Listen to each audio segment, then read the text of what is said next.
Hi guys, my name's Matt and I'm addict. Thanks to Michelle for asking me to share. She's not here, but she asked me to share. I don't know why she keeps asking me to do a birthday share as if I'm a home group member. I'm not actually a home group member, as you probably know, but I was for a couple of years, and for some reason she's put me on this list, and I get asked every year, which is nice because I love to come back to this meeting.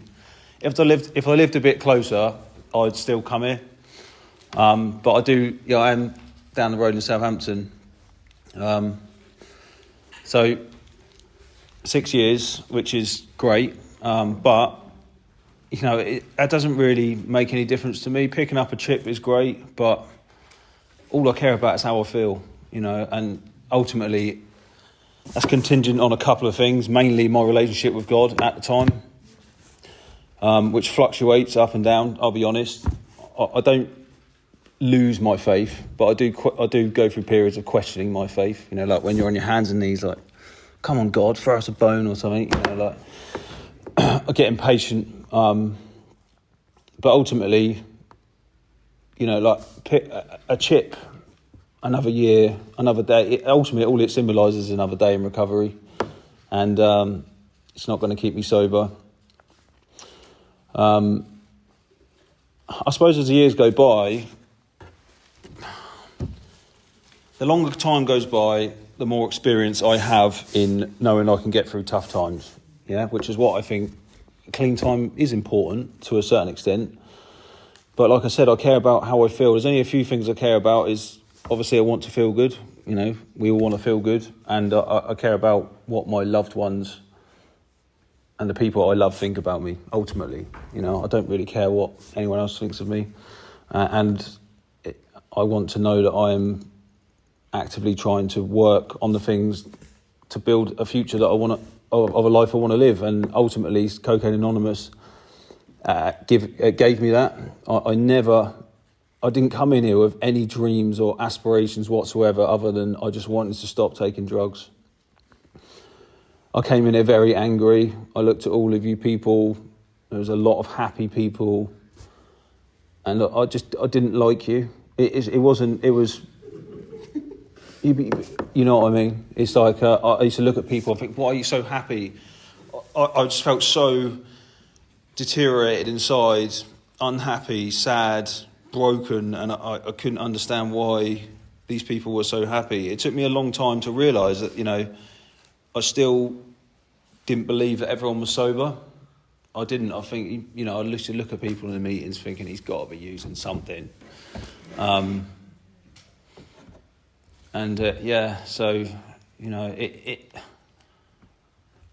I don't know how I got here, to be honest. When I was a child, I don't really identify with all the things I hear in the meeting, like I never felt comfortable in my own skin. When I was a child, I don't identify with any of that. Everything was normal. I felt like I had a normal childhood. And,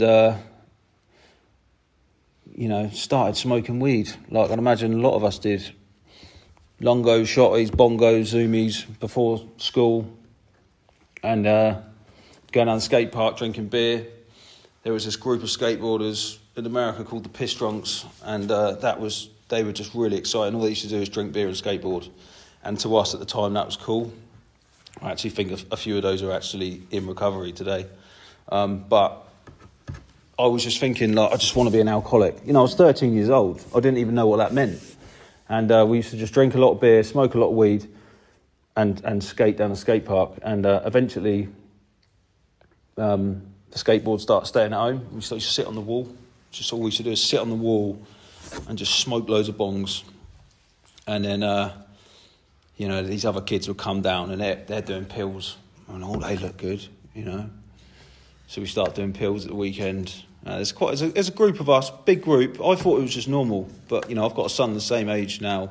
He's actually older than what I was at the time, and I don't think it's normal. It's not normal.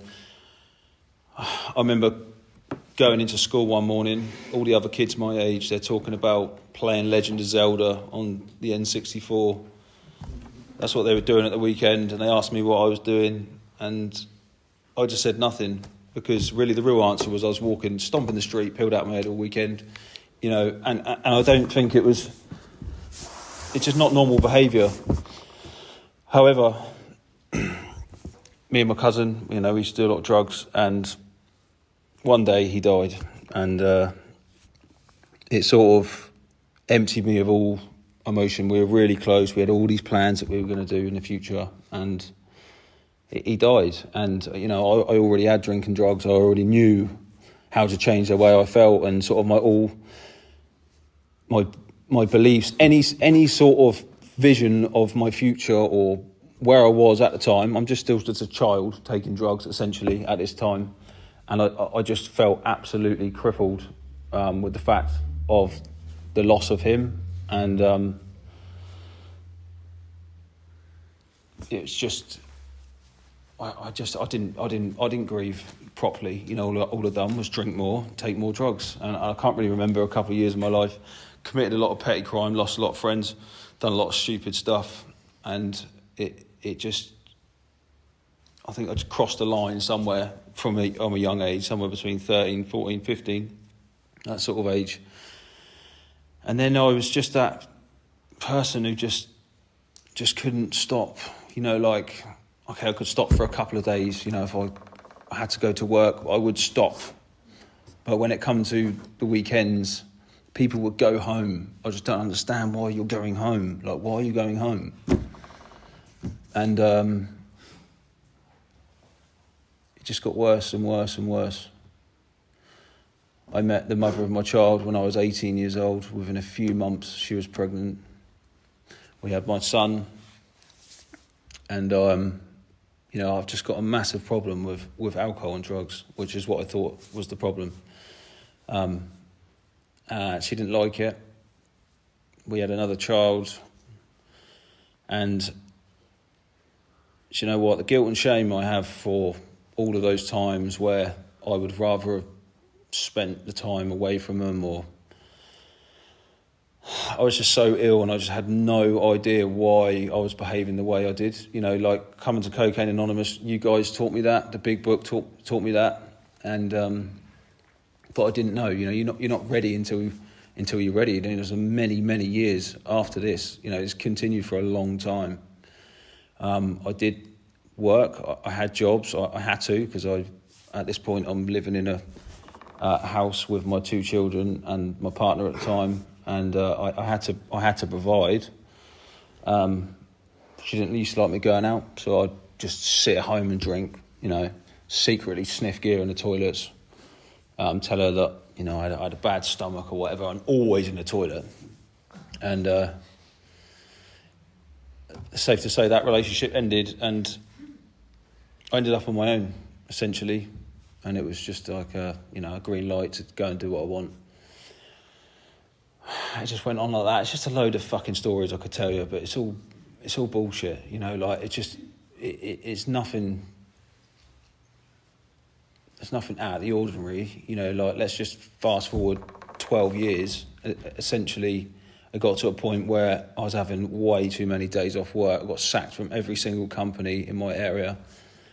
I was just going missing for weeks on end, and it took me to a point where I'm the sort of guy that would wait outside the local convenience store in the morning, just crawl in the door, just waiting for it to open so I could buy alcohol.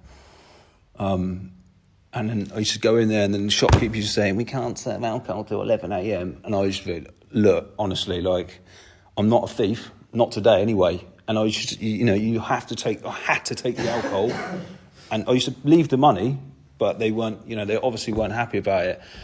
And then as soon as, you know what it's like when you're crawling the wall for your drugs. See, like, I love alcohol, cocaine and crack cocaine, they are my drugs, but alcohol was like my jacket. Do you know what I mean? Like, I'd put my jacket on and go and get crack. I needed the alcohol, needed it. And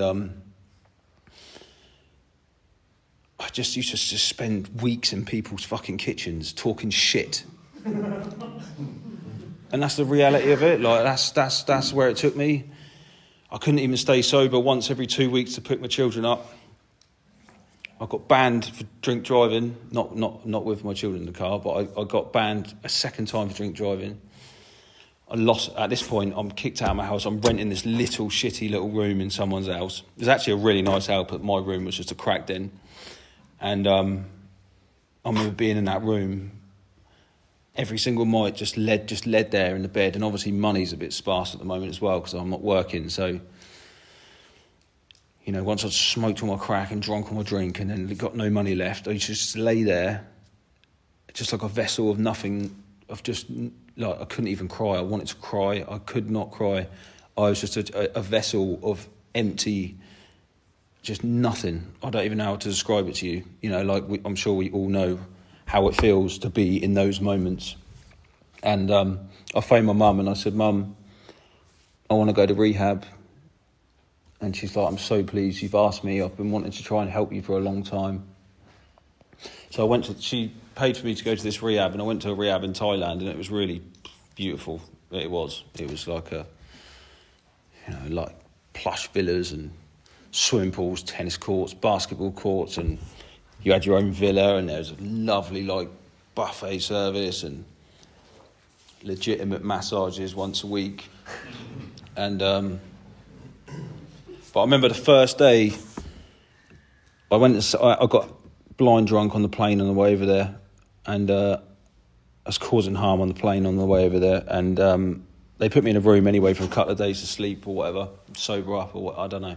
But I remember they put me in there, and the first day they put me in this process group or whatever it's called, and he said, Matt, you suffer from a chronic illness, you will never safely be able to drink or take drugs again. And that just floored me. I honestly did not know that's what it was, what addiction was. I was on the plane on the way over there. Someone was reading a magazine. It was like celebs in and out of rehab. I thought, yeah, I fancy a bit of that. And I just thought that they were going to help me control my drug use or my drinking. That's where my mind was, on the plane on the way over there. And when he told me that, you know, I can't ever drink or take drugs again, it felt like someone had died all over again. It honestly, I sat in there for 2 months. I did do a lot of work, obviously like step one stuff. And it was really, really eye-opening. But for 2 months, I was sat there thinking, like, never again, like never, ever again. Like, so on the plane on the way over, that was the last time. And I just couldn't get my head around it. And I remember him writing on the board, abstinence, you know, in like a green pen, and it was squeaking. It was horrible. And then he said, like, abstinence and change. And I was just like, what do you mean? Surely that's enough change. I didn't understand what he meant. I understand what he means today. So when I got out of rehab, 60 days clean, suntan, cured. And I went to an NA meeting.